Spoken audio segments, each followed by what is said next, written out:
जय श्री कृष्ण सा। आप सभी का मेरे चैनल पर स्वागत है। आइए सुनते हैं वैभव लक्ष्मी की कथा। एक बड़ा शहर था। इस शहर में लाखों लोग रहते थे। पहले के जमाने के लोग साथ साथ रहते थे और एक दूसरे के काम आते थे। पर नए जमाने के लोगों का स्वरूप ही अलग सा है। सब अपने अपने काम में रत रहते हैं। किसी को किसी की परवाह नहीं। घर के सदस्यों को भी एक दूसरे की परवाह नहीं होती। भजन, कीर्तन, भक्ति भाव, दया, माया, परोपकार जैसे संस्कार कम हो गए हैं। शहर में बुराइयां बढ़ गई थी। शराब, जुआ, रेप, व्यभिचार, चोरी, डकैती आदि बहुत से अपराध शहर में होते थे। कहावत है कि हजारों निराशा में एक अमर आशा छिपी हुई होती है। इसी तरह बुराइयों के बावजूद शहर में कुछ अच्छे लोग भी रहते थे। ऐसे अच्छे लोगों में शीला और उसके पति की गृहस्थी मानी जाती थी। शीला धार्मिक प्रकृति की और संतोषी महिला थी। उसका पति भी विवेकी और सुशील था। शीला और उसका पति ईमानदारी से जीते थे। वे किसी की बुराई न करते थे और प्रभु भजन में अच्छी तरह समय व्यतीत कर रहे थे। उनकी गृहस्थी आदर्श गृहस्थी थी और शहर के लोग उनकी गृहस्थी की सराहना करते थे। शीला की गृहस्थी इसी तरह खुशी खुशी चल रही थी। पर कहा जाता है ना कि कर्म की गति अकल है। विधाता के लिखे लेख को कोई नहीं समझ सकता। इंसान का नसीब पल भर में राजा को रंक बना देता है और रंक को राजा। शीला के पति के अगले जन्म के कर्म भोगने बाकी रह गए थे। वह बुरे लोगों से दोस्ती कर बैठा। वह जल्द से जल्द करोड़पति होने के ख्वाब देखने लगा। इसीलिए वह गलत रास्ते पर चल निकला और करोड़पति की बजाय रोड़पति बन गया। यानी रास्ते पर भटकते भिखारी जैसी उसकी स्थिति हो गई। शहर में शराब, जुआ, रेस, चरस, गांजा आदि बुराइयां फैली हुई थी। उसमें शीला का पति भी फंसता गया। दोस्तों के साथ उसे भी शराब की आदत लग गई। जल्द से जल्द पैसे वाला बनने के लालच में दोस्तों के साथ रेस, जुआ भी खेलने लगा। इस तरह बचाई हुई धनराशि, पत्नी के गहने, सब कुछ रेस और जुए में गवा बैठा। समय के परिवर्तन के साथ घर में दरिद्रता और भुखमरी फैल गई। उसे खाने की बजाय 2 वक्त के भोजन के लाले पड़ने लगे और शीला को पति की गालियां खाने का वक्त आ गया। शीला सुशील और संस्कारी स्त्री थी। उसको पति के बर्ताव से बहुत दुख हुआ, किंतु वह भगवान पर भरोसा करके बड़ा दिल रखकर दुख सहने लगी। कहा जाता है कि सुख के पीछे दुख और दुख के पीछे सुख आता ही है, इसीलिए दुख के बाद सुख आएगा ही। ऐसी श्रद्धा के साथ शीला प्रभु भक्ति में लीन रहने लगी। इस तरह शीला असह्य दुख सहते सहते प्रभु भक्ति में वक्त बिताने लगी। अचानक एक दिन दोपहर में उसके द्वार पर किसी ने दस्तक दी। शीला सोच में पड़ गई, मुझे जैसे गरीब के घर इस वक्त कौन आया होगा। फिर भी द्वार पर आए हुए अतिथि का आदर करना चाहिए। ऐसे आर्य धर्म के संस्कारों वाली शीला ने खड़े होकर द्वार खोला। देखा तो एक माँ खड़ी थी। वे बड़ी उम्र की लगती थी, किंतु उनके चेहरे पर अलौकिक तेज निखर रहा था। उनकी आंखों में से मानो अमृत बह रहा हो। उनका भव्य चेहरा करुणा और प्यार से छलकता था।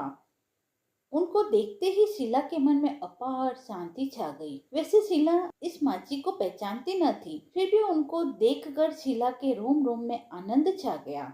शीला माची को आदर के साथ घर में ले आई। घर में बैठने के लिए कुछ भी न था। शीला ने सकुचाकर एक फटी हुई चादर पर उनको बिठाया। माची ने कहा, क्यों शीला, मुझे पहचाना नहीं? शीला ने सकुचाकर कहा, हाँ, आपको देखते ही बहुत खुशी हो रही है, बहुत शांति हो रही है। ऐसा लगता है कि मैं बहुत दिनों से जिसे ढूंढ रही थी वे आप ही है, पर मैं आपको पहचान न सकी। माजी ने हंसकर कहा, क्यों भूल गई? हर शुक्रवार को लक्ष्मी जी के मंदिर में भजन कीर्तन होते हैं, तब मैं भी वहाँ आती हूँ और हर शुक्रवार को हम मिलते हैं। पति गलत रास्ते पर चढ़ गया। तब से शीला बहुत दुखी हो गई थी और दुख की मारी वह लक्ष्मी जी के मंदिर में भी नहीं जाती थी। बाहर के लोगों के साथ नजर मिलाते भी उसे शर्म लगती थी। उसने याददाश्त पर जोर डाला पर उसे माजी याद न आई। तभी माजी ने कहा, तू लक्ष्मी जी के मंदिर में कितने मधुर भजन गाती थी, अभी अभी तू दिखाई नहीं देती, इसीलिए मुझे हुआ कि तू क्यों नहीं आ रही है, कहीं बीमार तो नहीं हो गई। ऐसा सोचकर मैं तुझसे मिलने चली आई हूँ। माची के अति प्रेम भरे शब्दों से शीला का हृदय पिघल गया। उसकी आंखों से आंसू आ गए। माजी के सामने वह बिलक बिलक कर रोने लगी। यह देखकर माजी शीला के नजदीक आई और उसकी सिसकती पीठ पर प्यार भरा हाथ फेरकर उसे सांत्वना दी। माजी ने कहा, बेटी, सुख और दुख तो धूप छांव जैसे होते हैं। धैर्य रखो बेटी। और तुझे परेशानी क्या है?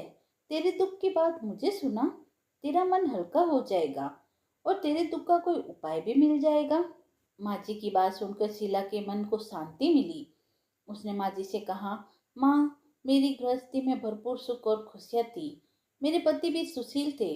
अचानक हमारा भाग्य हमसे रूठ गया। मेरे पति बुरी संगति में फंस गए और बुरी आदतों के शिकार हो गए तथा अपना सब कुछ गंवा बैठे तथा अब हमारी रास्ते की भिखारी जैसी हालत हो गई है। यह सुनकर माँ जी ने कहा, ऐसा कहा जाता है कि कर्म की गति न्यारी होती है। हर इंसान को अपने कर्म भुगतने ही पड़ते हैं, इसीलिए तू चिंता मत कर। अब तो कर्म भुगत चुकी है, अब तुम्हारे सुख के दिन अवश्य आएंगे। तू तो माँ लक्ष्मी जी की भक्त है। माँ लक्ष्मी जी तो प्रेम और करुणा का अवतार है। वे अपने भक्तों पर हमेशा ममता रखती है।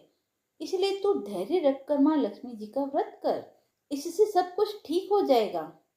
माँ लक्ष्मी जी का व्रत करने की बात सुनकर शीला के चेहरे पर चमक आ गई।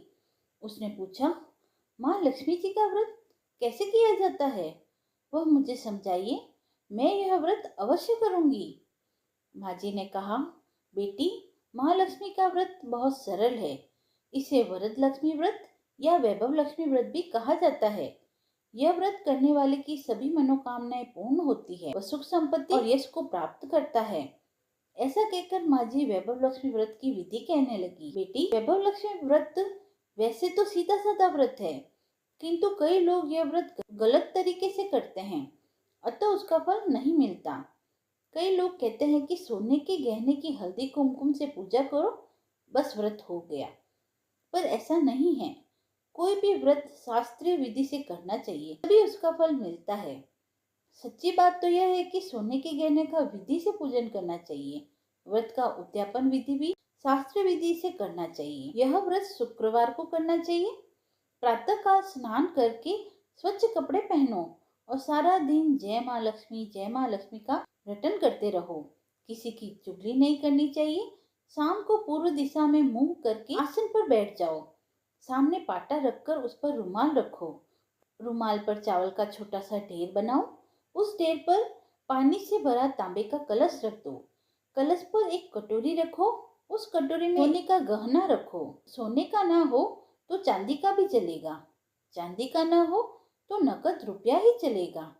बाद में घी का दीपक जलाकर अगरबत्ती सुलगा कर रखो। माँ लक्ष्मी जी के बहुत से स्वरूप हैं और माँ लक्ष्मी जी को श्री यंत्र अति प्रिय है।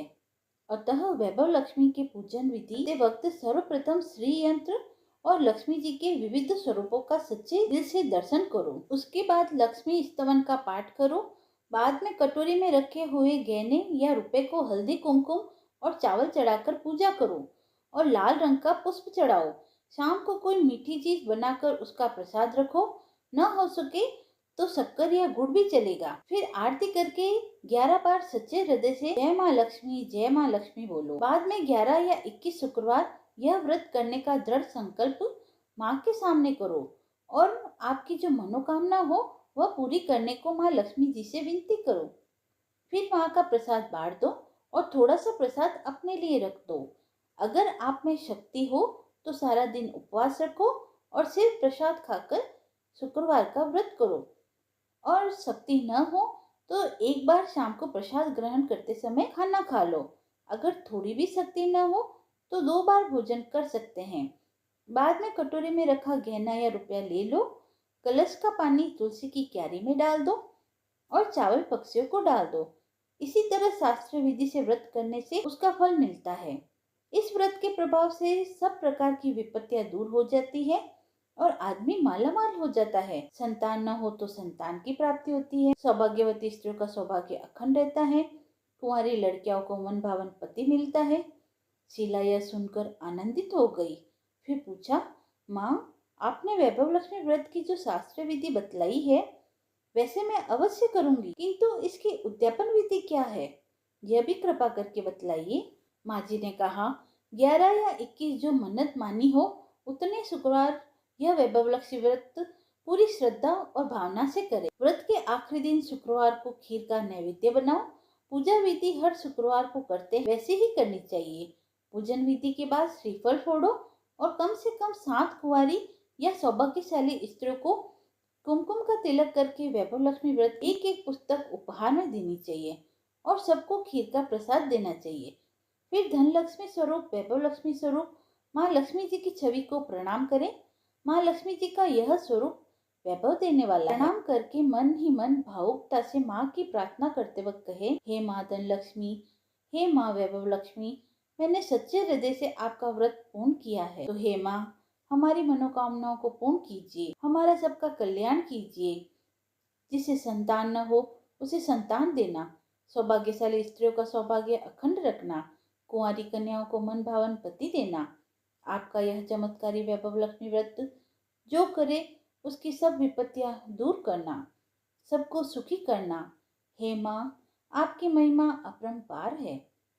माँ जी के पास से वैभव लक्ष्मी व्रत की शास्त्रीय विधि सुनकर शीला भाव विभोर हो उठी। उसे लगा मानो सुख का रास्ता मिल गया हो। उसने आंखें बंद करके मन ही मन उसी क्षण संकल्प लिया कि हे वैभव लक्ष्मी माँ, मैं भी माँ जी के कहा अनुसार श्रद्धा पूर्वक शास्त्रीय विधि से वैभव लक्ष्मी व्रत 21 शुक्रवार तक करूंगी और व्रत की शास्त्रीय रीति के अनुसार उद्यापन भी करूंगी। शीला ने संकल्प करके आंखें खोली तो सामने कोई न था। वह विस्मित रह गई कि माँ जी कहाँ गई। यह माँ और कोई नहीं, साक्षात लक्ष्मी जी थी। शीला लक्ष्मी जी की भक्त थी, इसलिए अपने भक्त को रास्ता दिखलाने के लिए माँ लक्ष्मी माँ जी का स्वरूप धारण करके शीला के पास आई थी। दूसरे दिन शुक्रवार था। प्रातःकाल स्नान करने के पश्चात कपड़े पहनकर शीला मन ही मन श्रद्धा और पूरे भाव से जय माँ लक्ष्मी का मन ही मन रटन करने लगी। सारा दिन किसी की चुगली नहीं की। शाम हुई तब हाथ पांव मुंह धोकर शीला पूर्व दिशा में मुंह करके बैठी। घर में पहले तो सोने के बहुत से गहने थे, पर पति के गलत रास्ते पर चले जाने से सभी गिरवी रख दिए गए। पर नाक की पुल्ली बच गई थी। नाक की पुल्ली निकालकर उसे धोकर शीला ने कटोरी में रख दिया। सामने पाटे पर रुमाल रखकर मुट्ठी भर चावल का ढेर किया। उस पर तांबे का कलश पानी भरकर रखा। उसके ऊपर कील वाली कटोरी रखी। फिर विधि पूर्वक वंदन, स्तवन, पूजन वगैरह किया और घर में थोड़ी सी शक्कर थी, वह प्रसाद में रखकर वैभव लक्ष्मी व्रत किया। यह प्रसाद पहले पति को खिलाया। प्रसाद खाते ही पति के स्वभाव में अंतर आ गया। उस दिन उसने शीला को मारा नहीं, सताया नहीं। शीला को बहुत आनंद हुआ। उसके मन में वैभव लक्ष्मी व्रत के लिए श्रद्धा और बढ़ गई। शीला ने पूर्ण श्रद्धा भक्ति से 21 शुक्रवार तक व्रत किया। 21वें शुक्रवार को विधि पूर्वक उद्यापन विधि करके 7 स्त्रियों को वैभव लक्ष्मी व्रत की 7 पुस्तकें उपहार में दी। फिर माता जी के धन लक्ष्मी स्वरूप की छवि को वंदन करके भाव से मन ही मन प्रार्थना करने लगी, हे माँ धन लक्ष्मी, मैंने आपका वैभव लक्ष्मी व्रत करने की मन्नत मानी थी, वह आज पूर्ण किया है। हे माँ मेरी हर विपत्ति को दूर करो, हमारे सबका कल्याण करो। जिसे संतान न हो उसे संतान देना, सौभाग्यवती स्त्रियों का सौभाग्य अखंड रखना, कुंवारी कन्याओं को मन भावन पति देना। जो कोई आपका यह चमत्कारी वैभव लक्ष्मी व्रत करे उसकी सब विपत्तियां दूर करना, सबको सुखी करना। हे माँ आपकी महिमा अपरंपार है। ऐसा बोलकर लक्ष्मी जी के धन लक्ष्मी स्वरूप की छवि को प्रणाम किया। इस तरह शास्त्रीय विधि से शीला ने श्रद्धा से व्रत किया और तुरंत ही उसे फल मिला। उसका पति सही रास्ते पर चलने लगा और अच्छा आदमी बन गया तथा कड़ी मेहनत से व्यवसाय करने लगा। धीरे धीरे समय परिवर्तन हुआ और उसने शीला के गिरवी रखे गहने छुड़ा लिए। घर में धन की बाढ़ सी आ गई। घर में पहले जैसे सुख शांति छा गई। वैभव लक्ष्मी व्रत का प्रभाव देखकर मोहल्ले की दूसरी स्त्रियां भी शास्त्रीय विधि से वैभव लक्ष्मी का व्रत करने लगी। हे माँ धन लक्ष्मी, हे माँ वैभव लक्ष्मी, आप जैसे शीला पर प्रसन्न हुई उसी प्रकार आपका व्रत करने वाले सभी जनों पर प्रसन्न होना, सबको सुख शांति देना। जय धन लक्ष्मी माँ, जय वैभव लक्ष्मी माँ।